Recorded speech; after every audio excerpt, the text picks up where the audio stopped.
So I'm just sitting in the car waiting for my daughter's behavioral psychology appointment to finish up. But let's talk about the 4-step manifestation process, because I just taught a whole workshop on this and it was amazing.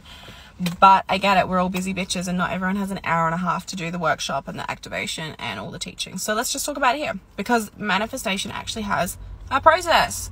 I know, right? It's not just about vision boards, and it's just not about listening to the right subliminal meditation, whatever the fuck it is.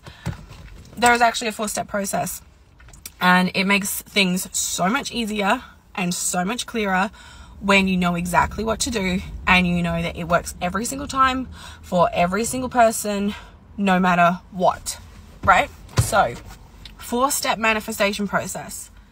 First step, decide. Get crystal fucking clear on what you want.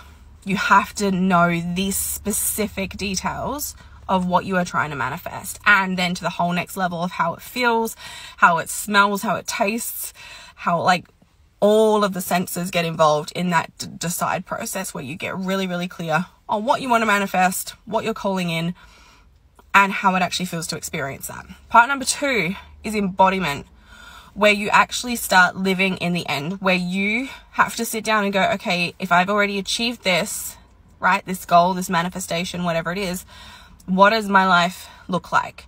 How do I think? How do I dress? How do I act? How do I behave? What do I think about myself? And this is when you start to embody the version of you that has already achieved that manifestation. You shift your self-concept to the woman who has already achieved it, right? Step 3, the hardest step for women, especially action taking, boss bitch, I get shit done type of women, me, is the surrender, where you release the how it happens and the when it happens, and you got to lean back a little bit.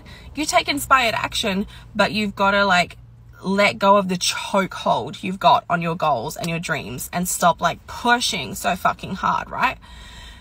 Step 4, if you can get past the surrender, which like I said is the hardest step for women, I feel, then you get to the alignment, and this is where you are taking inspired action, not just any action, because you're not forcing the how, but you are trusting those what I call soul nudges, those little intuitive hits, and you are taking the inspired action and you are staying in alignment with your higher self and that embodiment moving forward. And that is the 4-step process. It's actually not as complicated as you think it is. Decide, embody, surrender, aligned. If you want to learn more, there's a full masterclass link in my bio where we dive deep into it.